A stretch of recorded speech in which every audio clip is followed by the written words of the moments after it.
Rebecca, what a pleasure to have you here on Houses with People, sharing your journey with us. How long have you been involved in the real estate investing? About 2.5 years. Why did you become a real estate investor? My husband, Jake, he came home one day after listening on the radio a bunch and hearing about investing, and he came to the realization that we needed to do something different. And he said, let's do this. And I said, okay. Was that easy? Just okay? That was not a question like why? That was not a debate going back and forth? Not too much. It was, well, how do we do that? What's the next step? And so then we started joining different real estate groups to figure out what to do. Let's go back in time. Do you remember how did you find your first deal? Yes. So our first deal was found on the MLS. We actually found it on market. It was listed with a realtor, but the house was mid-rehab. Someone had started fixing it. Not sure exactly what happened, but they could not finish. It wasn't move-in ready, so it wasn't selling on market. What was the challenge that you faced with that particular deal? So the challenge with that one wasn't too bad as far as the rehab, because it was just drywall at that point. They hadn't finished anything. Oh, thank God. So yes, they had just gotten started. A tree had fallen on the house, and they had fixed the roof and fixed all the drywall, but nothing had been finished. They didn't finish out the walk-in shower. The kitchen was complete, didn't have cabinets. There was no flooring anywhere. It was kind of a blank slate. When we went to close on the property, the owner that was selling it was not a United States citizen. And so they were unable to come up with all the right documentation, and the realtor ended up having to sign some sort of affidavit to verify that this person was who she said she was. How did you get the knowledge to be able to close that deal, with someone overseas? Part of our network of investors that we were in, we were able to kind of understand, and having the realtor and the title company, they were able to provide the proper documents for us. Do you remember how much did you pay for this property? I'm pretty sure we paid $130 for the purchase price. Still own that property. It is currently rented. It's one of our buy and holds, but we did refinance out of it. And if you were going to sell this property today, how much money would you make? We would probably profit about $100,000 if we sold. Would you do anything different with this property if you knew the knowledge that you have today back 2 years ago? Renters we have in place right now, I might have offered to wrap it to them sooner. Knowing what I know today, I would have probably not used a hard money loan. I probably would have used other people's money. You're able to get better rate and terms with somebody else because you're not using your own credit, you're using theirs. What were the doubts? Can you really get it done? Is it really the path that I want to take? What was going through your mind at that time? When we first got started, of course, it was, where are we going to find money to buy houses? And then where are we going to find the houses to buy? Once we got started and we had kind of a plan and we started looking for our first house, it started to get a little concerning because we weren't finding any deals, because we didn't have all of the resources we do now to find those deals. I think we all go through the same process. Is it really real? Can I really put the house under contract without money? So what was the process for you? I had doubts that that would work. Everyone said it would work, but until you have done it once yourself, you really don't fully believe it until you're able to get a property under contract with no money out of pocket and you're able to make a profit. And be able to give it back at the same time, because, those people that are going through a foreclosure or probate and divorce and so on, they are going to lose the house for the bank and not going to get anything.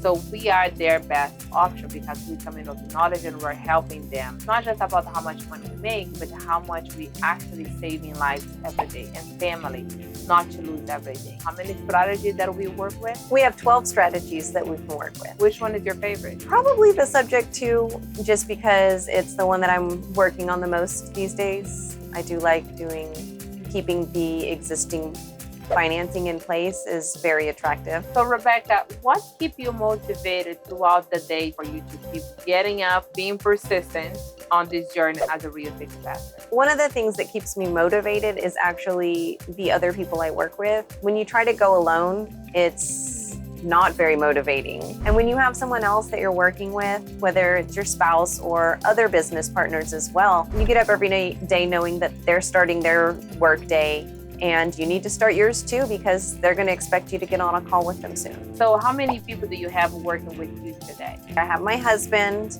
who is my primary business partner. We have a business together with another couple, so there's 4 of us there. And then we have a virtual assistant, and then we also joint venture with many other investors on a regular basis. I'm so excited that you are open-minded to partner, to grow as a team, because a lot of people, I can do it them all, I know how, so I want to keep all the profit. Then that means you're going to do everything beginning to end. How do you feel like you give it back or exchange experience with the community? Having worked with different types of sellers, I can bring something to the table. With being female can sometimes soften certain sellers. Some people get tired of talking to all of the gruff men or something like that. And sometimes there's women that feel very vulnerable and taken advantage of when they talk to all of the male investors. And being a female can sometimes be a huge advantage. I notice a lot of time, unfortunately, they still underestimate our knowledge. Mm-hmm. Do you notice that as well when you are negotiating and work with other entrepreneur males? It does happen. There is a little bit of that happens on job sites or at negotiations, but you just have to be confident. And if you're confident in what you're saying, then it will come through to whoever's listening, and you just don't compromise on whatever you're going for, and eventually they'll realize you're serious. Have you ever walked on a property and then waiting for the husband, even though you are the one who is making that decision? Oh yes, I've had contractors not listen to me after I've told them multiple times that something needed to be a certain way. Instead of fighting and beating my head against the wall, I just told Jake to tell them the same thing. What are the things that you learned that the next time you're going to be more strategic, that you will be heard from the first time? I think just making sure that they understand that you are the decision maker. They're contractors and they want to get paid, that you're the one that's paying them. In which moment did you realize that real estate was actually really going to work? Probably after our second deal. Well, because they were very tied in together. The first one could have been an accident. You know, I was like, I don't know, maybe can we do it again? What was going through your mind when you came to the workshop? We were very open-minded about it, and I really liked what I was hearing. I was just a little concerned about being able to afford to join such a great group. Why people are not talking more about the real estate class? So I think that a lot of investment groups not as interested in sharing all the tricks because they want to keep them for themselves, whereas Phil and Shanoa are very open book. They want everyone to be wealthy with them. What do you think that is missing on our daily life? The people that are sitting somewhere doing whatever and they're not involved in the real estate. For myself, I think, and a lot of other people, we are raised a certain way where your parents work a job to get to retirement, to exist for the rest of their lives. On this current deal that you are working on right now, how did you find it? So it was actually a cold text lead. We have our VA send out some texts, and then any replies that come back, I tend to them. And we just developed a relationship in text over some time, and I let her tell me all of her problems and all of her, struggles and all of that. And I became someone that she could trust. And eventually I told her about the strategy that we could use to buy her property subject to the existing mortgage, keeping her financing in place in order to stop her foreclosure and so that she didn't destroy her credit. So how long it took you to close that deal? Probably about a month and a half. So how long it took you to close that deal? Probably about a month and a half.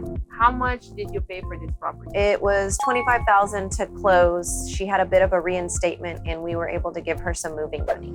So what is the renovation cost of this? The renovation cost is about $12,000. What are you expecting to sell this property for? So we're planning to wrap the property for $235,000 with 8%. And what is the profit that you're going to be gaining on this property? We will recoup all of our money that we've put into it. Just we'll be able to cash flow throughout the term of the loan. With this particular deal, what was the challenge that you faced throughout the process? A non-mortgage holder was occupying the property. We got lucky and he moved out. But then when we tried to get the utilities turned on, they had put a hold on the address for non-payment. So how long it took you to understand and to learn that headache? It was probably over the course of about a week and a half that I dealt with all of the different people at all of the different electric companies. Would you say that real estate have transformed your life? It has given me a future I didn't realize was possible. My children will never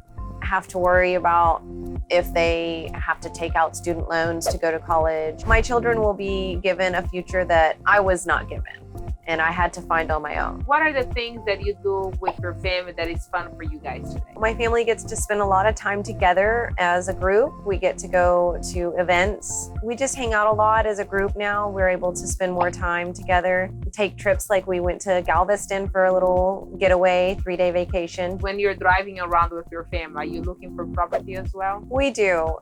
In fact, in Galveston, while we were on vacation, my children were noticing a lot of rougher looking houses. Yeah. And I said, well, in Galveston, sometimes the houses look rougher because of the sea air and things like that. How long have you been a real estate investor? I've been a real estate investor about 2.5, almost 3 years now. And you are also a realtor? I am a realtor, yes. So you became a realtor before you became a real estate investor? No, I became a realtor after I became a real estate investor. Why? How much money have you made since you became an investor? About $400,000. For 2.5 years, saying those numbers out loud, how does that make you feel? Excited for my future. This many deals and you made, $400K. That takes people a lifetime to make that much money. Yeah, I never would have imagined all of this. I thought that we would just start investing and kind of get a few rental properties and just have a little bit of passive income. Joining this network that I have joined has changed everything. Do you ever worry about money now? No, not too much. If you end up finding a deal today, do you worry that you're not going to find the money to fund that deal? No, any deals that I find now, I know that the money is always available. This network has provided. What is next on your agenda? What are you predicting to get it done by the end of the year? So 5 months left in the year, I'd love to acquire 5 more properties. I think that would be an amazing end of the year. Who would you like to thank you for you to be here today? Obviously, I would have to thank my husband, because if he hadn't come home and decided real estate was the way we were going to go, we never would have gotten here. He's the driving force behind everything. He's very motivated. Phil and Shanoa and all that they offer, all of their knowledge they share, their tribal knowledge, all of the network they share with us, their resources. It's almost impossible to do it without everything that they have for us. What is our network worth it for you today? Oh, it's priceless. So without the network and the access to the people in the network, a lot of these deals that I come across would be dead in the water. I wouldn't be able to move forward with them without some of the expertise that I come across, the different resources, the money. Do you see yourself doing shorter strategies, commercial, multifamily? What is next? So I'm definitely open to all different types of strategies, commercial properties. Multifamily is one of those things that my husband and I would love to do. For anyone that is listening to us that wants to change their career or add on real estate just to have another income, what would you say for them? Getting out there and going to meetings, meetups, and surrounding yourself with the people that are already doing it is the way to get started, because they will give you invaluable knowledge. How do you manage to keep motivated every day and not dropping the balls? So having accountability partners is a huge part of that. Having people that other investors that I regularly work with, that I talk to on a daily basis. What are you working on? What are you doing? That keeps me very on track with my business side. The home side, I just have to get the kids to help with. So how long have you been married? 11.5 years. How do you instruct yourself for you not to lose yourself and keep growing together? So I think that In order to not lose yourself, you do have to spend time outside of your different roles. But having the accountability partners keeps me on track when I need to be working. For the people who are watching us right now, what are the things that you would like to say to them to get them started with their journey? Get educated, join a great network, surround yourself with the people that are already investing, doing the types of things that you want to do. Rebecca, thank you so much for being here with us, taking the time. It's a pleasure to have you here on Houses Flipping People, and we can wait to see you continue to grow with your family. And I'll be watching every step of the way because I'm so excited to see the little one being here on Houses Flipping People sooner than later. So thank you so much for taking the time and sharing your journey here with us today. Thank you, Olivia. It's a pleasure to be here with you today.